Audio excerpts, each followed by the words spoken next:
할 때 그 남북 문제나 북미 관계 전망으로 생각을 했습니다. 그런데 이제 좌파의 길이라는 제목을 보고 이제 완전히 달리 생각을 하게 됐는데 상당히 많은 내용이 글을 썼습니다.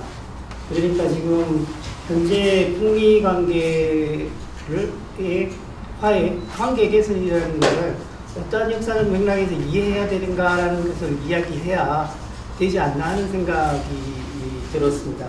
그러다 보니까 러시아 혁명부터 이게 쓰게 되는 일이 벌어졌는데요. 그래서 이걸 짧게 하기가 쉽지는 않습니다만 최대한 짧게 해보겠습니다. 우리가 남북 문제를 볼 때도 마찬가지인데 냉전 시기에 비공산 진영에 있던 좌파 진영의 가장 큰 혼동은 소련은 어떻게 봐야 되느냐. 똑같이 19세기에 등장한 사회주의 이념을 개성한 좌파인데 도저히 현재 소련 시대는 그대로 어떤 민주주의의 연장으로서 그것을 더 확대 발전시키는 것의 사회주의 이념하고는 너무 안 달랐단 말이죠. 그것이 우리가 80년대 지나면서도 우리들도 같이 느꼈던 것 같습니다. 그 문제와 관련해서 소련을 비롯한 공산주의의 정치 체제를 보면 지금 여기서 구체적 설명을 생략하겠습니다만은 히틀러 치하의 독일 경제 시스템이나 일본이 1938년에 전시 동원체제 동원령을 선포하는데 그 이후에 망할 때까지를 일본의 계획경제 시기라고 이야기합니다. 사실상 시스템이 다르지가 않거든요. 뭔가 하면 시스템의 확실한 특징이라는 것은 하나의 중요한 목표로 자원을 몰아가는 체제라는 것이죠. 그러기 위해서는 시장에 맡길 수가 없고 국가가 행정적으로 해나가야 된다는 거죠. 거기에 대해서는 많은 서구의 연구들이 진행되어 있고요. 그리고 우리가 북한 문제하면 와다 하루키를 많이 생각하게 되는데 그분도 소련 체제를 제국주의 시대의 총력전 체제로 설명을 하고 있는데 똑같은 맥락인 것 같습니다. 그러면은 왜 소련, 중국, 북한이 전시체제로 재편되었는가에 대해서 간략히 말씀드리겠습니다. 그것은 막시즘이 가지고 있는, 레닌주의가 가지고 있는 이념의 자기 발전의 결과라고 보기 힘들고요. 상황의 산물이라는 것이죠. 우리가 잘 알다시피 소련, 중국, 북한은 권력의 수립과 함께 전쟁에 접근하게 됩니다. 사실 소련이 러시아 혁명이 성공했을 때 사회주의를 진행시키는 것은 급선무가 아니었습니다. 왜냐하면 그때까지의 이론에 따르면 세계혁명이 곧 일어나게 돼 있거든요. 그래서 세계혁명이 일어날 때까지 버티면 되는 거로 생각을 했었는데 내전이 일어나게 되죠. 그 내전이 일어나면서 그 내전은 이제 서구의 간섭 전쟁인데 거기에 총력으로 맞서기 위해서 이제 짜르 시대 때의 체제를 그대로 활용해서 근데 짜르도 1차 대전을 치르고 있었기 때문에 이미 전쟁 체제였거든요. 그래서 이제 내전을 마치게 되는데 1924년이 지날 쯤에부터는 세계혁명이 일어나지 않는다는 걸 알게 됐습니다. 보니까 안 일어나는 거죠. 그런 엄청난 충격이었는데 세계혁명이 일어나지 않는 사회주의 혁명을 생각해 본 적이 없거든요. 그런데 그때 소련은 패닉에 빠지게 되는데요. 전쟁 공포에 빠지게 되는데 이것은 실제적인 현실의 반영이기도 합니다. 서구 자본주의에 의해서 고립되어 있기 때문에. 그런데 여기에 또 하나 부채질하는 것은 레닌의 제국주의론에 입각한 전쟁 불가피론입니다. 제국주의는 자본주의의 최후의 단계고 최고의 단계이며 전쟁으로 갈 수밖에 없다라고 생각하고 있었거든요. 이러한 상황 속에서 이제 스탈린이 농업 집단을 통해서 아주 강력한 전시 체제를 구축한 것이 이른바 우리가 알고 있는 사회주의 공업화인 것이죠. 근데 이 과정에서 소련 체제가 상당히 이제 전제적인 체제로 바뀌게 되는데 이것이 이후에 정당화되게 됩니다. 정당화되게 되면 실제로 스탈린이 침공을 해오게 되고 2차 대전은 히틀러가 쳐들어오게 되고 결국 2차 대전에서 승리한 것은 스탈린의 공업화 적분이었다라는 것으로 정당화되면서 전시체제로 재편했던 소련의 체제가 하나의 현대적인 사회주의의 모형으로 비치게 되는 것이죠. 그 뒤에 이제 미국과의 냉전이 시작되고요. 이 과정에서 중국에 대해서 조금 말씀을 드리면, 중국 사실 전통적인 좌파에 있어서 국제관계라고 하는 것은 없죠. 왜냐하면 우리는 국가가 없는 것이고, 프롤레타리아는 국가가 없는 것이고, 노동자 계급은 국제적으로 연대하는 거란 말이죠. 그런데 여기에 하나가 더 있는 것이 제국주의와 식민지 관계입니다. 이게 이제 레닌주의가 동양 사회에 큰 영향을 미치게 되는 이유가 되는데요. 이제 그렇게 되면서 이 식민지 독립운동을 하던 사람들이 러시아 혁명을 겪고 난 뒤부터는 사회주의로 근대화 운동을 하던 사람들이 사회주의로 레닌주의를 적극적으로 받아들이게 되는 것이죠. 근데 그 사람들이 중국 공산당이고 북한 공산당 노동당이 되겠죠. 노동당은 뒤에 만들어지게 되는 것이지만, 그런데 이 사람들은 분명히 소련과 같은 집단화와 소비에트 방식을 분명히 하지 않겠다고 계속 선언해왔던 사람들이거든요. 신민주주의 혁명론이 있었고, 인민민주주의 혁명론을 주창을 했고, 결코 집단화를 급진적으로 하는 것은 소비에트 체제를 바로 받아들이는 것은 당면한 과제가 아니라는 것을 분명히 했는데, 실제로 소련 체제를 도입하게 됩니다. 근데 그것이 아까 이제 발표에서 잠깐 언급이 되었던 한국전쟁인 것이죠. 한국전쟁은 내전이면서 사실상 국제전이었던 것이죠. 그래서 중국 공산당 같은 경우에는 그때부터 소련 체제를 그대로 받아들여서 전시체제로 가게 됩니다. 그리고 북한도 마찬가지로 다시는 미제의 침략을 당하지 않아야 한다라는 이념 하에서 전시체제를 구축하게 되었다고 생각을 합니다. 근데 여기서 이제 전시체제를 강화하는 데 있어서 영향을 크게 미친 것이 미국의 대외 전략인데요. 1945년에 핵이 실험이 끝나고 바로 한 달 뒤에 핵을 사용하게 되면서 전쟁의 그림이 완전히 달라지게 됩니다.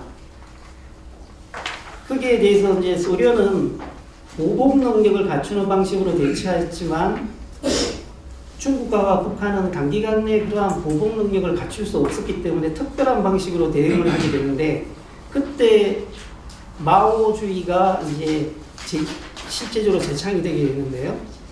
인민전쟁 전략, 게릴라전을 택합니다. 또 게릴라전을 택한다는 것은 그때 당시에 은수를 보면 놀라울 정도인데요. 중국은 사람이 많기 때문에, 땅이 넓기 때문에 핵적쟁을 하면 전 세계가 반이 죽어도 중국이 제일 많이 살아남는다라는 게 마오의 인민전략 게릴라전이거든요. 그래서 마오는 그런 식으로 인민공사를 만들고 유격천 체제에 맞게 전국토를 정비하게 되는 거죠. 유사한 방식을 북한도 따르게 됩니다. 이때 등장하게 되는 게 전인민의 요새와 정군의 간부화라고 하는 4대 군사 노선이 이제 등장하게 되는 것이죠. 그래서 이런 중국과 북한이 전쟁에 대비해서 경제 체제를 조직화하는 과정에서 사회는 더욱 병력화되었고, 정치와 사회를 통합하는 과정에서 1인 독재와 지도자의 우상화가 심화되는 현상이 양국에 다 나타나게 됩니다. 근데 이제 전쟁 경제 냉전 체제가 구축되고 난 뒤에 이렇게 핵 때문에 양진영이 특히 자원이 부족했던 이제 공산진영 같은 경우에 더욱더 이제 전시체제를 확고하게 끌 수밖에 없었는데, 이 과정에서 또 다른 어떤 평화의 가능성이 하나가 진행되게 되는데요. 바로 그거는 또 다른 핵의 또 다른 역할입니다. 일단 이제 양차 대전의 경험은 세계대전의 재발을 막아야 된다는 경계의식을 높였고요. 그리고 동서 양진영이 핵무기로 무장하면서 세계 종말을 가져올 수 있다는 위기의식들이 펴지면서 어느 정치 지도자도 전쟁을 함부로 택할 수 없는 상황이 조성되었다는 거죠. 이제 이러한 과정에서 데탕트의 가능성이 열리게 됩니다. 여기서 데탕트의 공산진영의 정책 방향을 전환시키는 인물이 이제 덩샤오핑이 되는 것이고, 소련은 이제 고르바초프가 되는 거죠. 덩샤오핑이 세계전쟁을, 마오쩌둥은 세계전쟁의 불가피성을 확신하고 있었습니다. 그러자 마오쩌둥이 사망하자 전쟁체제의 해체에 진행 들어갔던 것이고, 그것이 바로 개혁이라는 거죠. 개혁은 계획경제가 시장경제를 받아들인다는 것보다는 전쟁체제를 해체한다는데, 자원의 동원을 이완시킨다는 데 더 의미가 있다고 생각하고요. 이제 이 과정에서 가장 큰 덩샤오핑이 직면했던 어려움은, 이게 중앙일보 기사를 검색하면 나오는데요. 1980년 이 기사인데, 거기 보면 전쟁 불가피론을 중국 공산당이 버렸다는 기사가 우리나라 신문에도 나옵니다. 그러니까 그 당시 중국 공산당의 국가 전략을 바꾸는 데 있어서 덩샤오핑이 가장 어려움을 겪었던 것은 바로 전쟁 불가피론이 전쟁 가피론으로 바꾸는 데 있어서 가장 큰 어려움을 겪게 됩니다. 그러나 이제 그 개혁 체제로 이끄는 데는 성공하게 됐고요. 이제 그 뒤에 오히려 고르바초프가 나오게 되는 것이고, 고르바초프는 이제 페레스트로이카를 내세우면서 건축을 선도할 수 있었던 것도 핵이 있기 때문에 전쟁은 필연이 아니라는 것, 그리고 전쟁이 필연적일 수 아닐 수 있다는 것을 확신했기 때문이라는 거죠. 그러면 이 이전에도 두 사람 둘 이전에는 그런 게 없었는가? 있었다라는 거죠.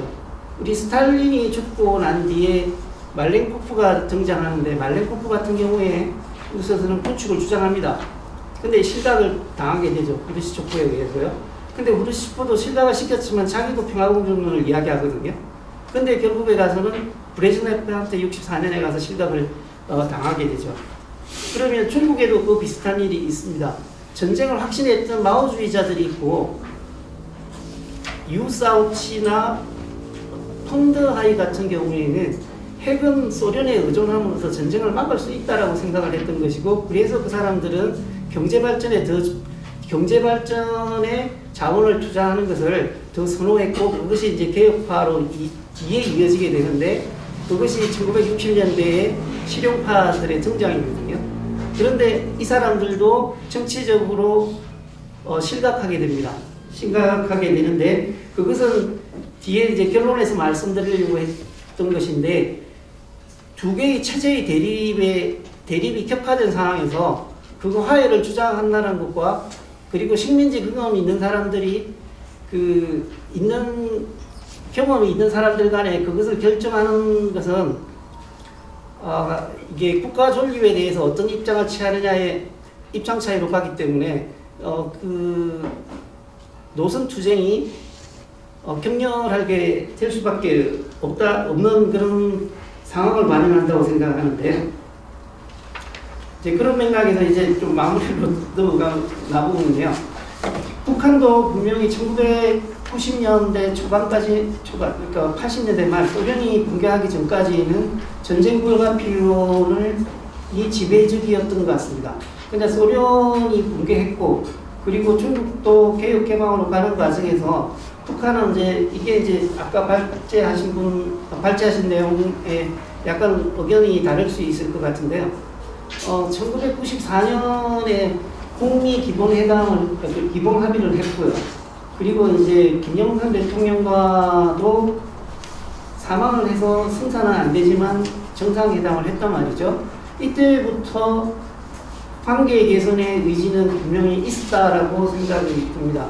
그런데 이게 이제 김일성의 사망으로 일어나지 않은 성사되지 못한 것이 있고요.